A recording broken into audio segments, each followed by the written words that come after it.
সংগ্রামী যৌথ মঞ্চ আজকে 1 বছর 1 মাস ধরে গত বছর 27শে জানুয়ারি থেকে যে অবস্থান চালাচ্ছে এবং সেখানে প্রথম পর্যায়ে 44 দিন অনশন হয়েছে, তারপরে আমাদের ধর্মঘট হয়েছে, কর্মবিরতি হয়েছে তার আগে। এবং সেই সময় আমরা দেখেছিলাম যে রাজ্য সরকারের পক্ষ থেকে বিধানসভায় চিরকুটে দিয়ে দেওয়া হয়েছিল। চিরকুটে করে সেখানে বিধানসভার বাজেটে কোনো উল্লেখ ছিল না এবং মুখ্যমন্ত্রী কর্মচারীদের অশ্লীল ভাষায় গালাগাল করেছিলেন। তার আগে বলেছিলেন, তারপরে নন্দলাল চোর ডাকাত, ডাকাতের সর্দার, চিরকুটে পেনশন, চিরকুটে চাকরির লিস্ট নাকি ওনার কাছে আছে, এসব বলেছিলেন।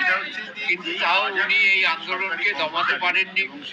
তার পরবর্তীতে আমরা ওনার বাড়ির সামনে মিছিল করেছি সংগ্রামী যৌথ মঞ্চ, এবং গত 23-24 জানুয়ারি সংগ্রামী যৌথ মঞ্চ নবান্নর সামনে যে অবস্থান করে, সেই অবস্থানে তিনি বিকেলবেলা মুখ্যমন্ত্রী যিনি বলেছিলেন যে মুন্ডু কেটে নিলেও দিয়ে দিতে পারবো না, দেখা গেল ওনার মুন্ডু অক্ষত আছে কিন্তু মহার্ঘ ভাতা ঘোষিত হয়েছে 4%।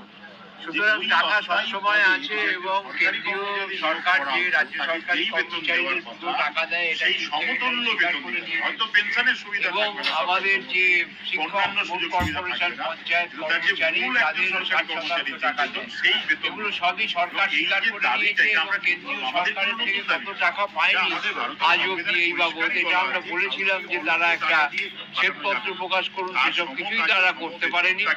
এবং আমরাও একটি হিসেবে দেখিয়েছি যে কেন্দ্রীয় সরকারের থেকে গত বছরে যে টাকা পেয়েছে 73,000 কোটি টাকা, তার মধ্যে 64,000 কোটি টাকা বেতন ভাতা পেনশন বাবদ খরচ করেছে রাজ্য সরকার, আর 9,000 কোটি টাকা বেঁচে আছে, যা দিয়ে 16% দিয়ে দেওয়া হচ্ছে। এবং আমাদের মহার্ঘ ভাতা 1% বাড়লে প্রায় 6 টাকা দৈনিক মজুরি বাড়ে।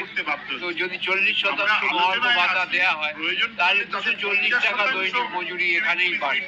কিন্তু এই সরকার যেভাবে কর্মচারী শিক্ষকদের বঞ্চনা করছে, একইভাবে সাধারণ মানুষকে বঞ্চনা করছে।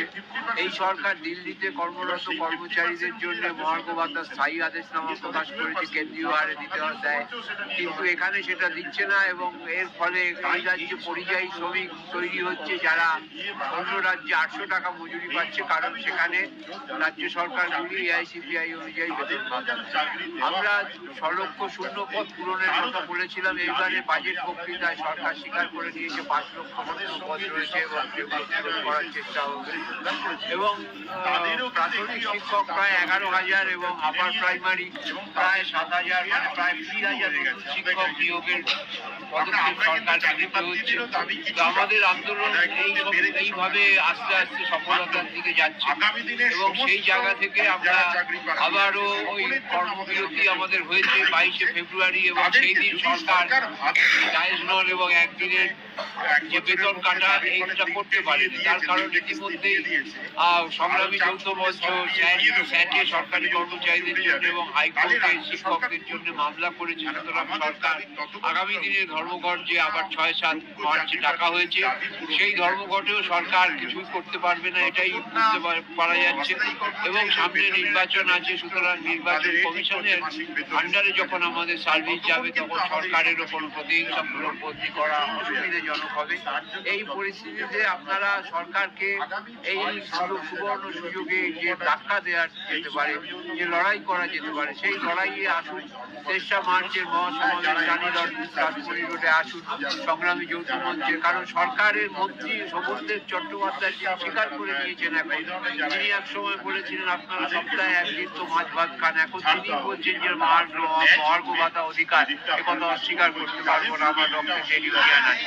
সুতরাং সরকারও বাধ্য হচ্ছে ঘুরতে, এবং এবারে বিধানসভায় 4% মহার্ঘ ভাতা লিখিত আকারে কার্যবিবরণীতে ঘোষিত হয়েছে, চিরকুটে নয়। সুতরাং আরো যদি আমরা এই লড়াইটা চালাই, 3রা মার্চের মহাসমাবেশ আমরা যদি সফল করি এবং তাতেও যদি সরকারের টনক না নড়ে, 6-7 ধর্মঘট সফল করেই আমাদের দাবি আদায় করতে হবে। আমাদের বন্ধুরা শুভঙ্কর ব্যানার্জি, তিনি আজকে 37 দিন ধরে টানা অনশন চালাচ্ছেন। আমরা অনেকেই অনশনে ছিলাম, এখন তার সঙ্গে আছেন প্রশান্ত রায়, নদীয়ার প্রাথমিক শিক্ষক, শুভঙ্কর বাবু সরকারি কর্মচারী পালাগড়ে বিডিও অফিসে। তারা যে এই কষ্টকর প্রক্রিয়া নিয়ে যে নিজেদের শরীরকে পাত করে যে লড়াই চালাচ্ছেন, আপনাদের বিবেকের কাছে সেই আহ্বান পৌঁছুক। আমরা জানি সরকারের বিবেকের বলে কিছু নেই, তার কাছে আহ্বান পৌঁছবে না, কিন্তু কর্মচারীদের বিবেকের কাছে এই আহ্বান পৌঁছলে তারাই সরকারকে বাধ্য করতে পারবে না।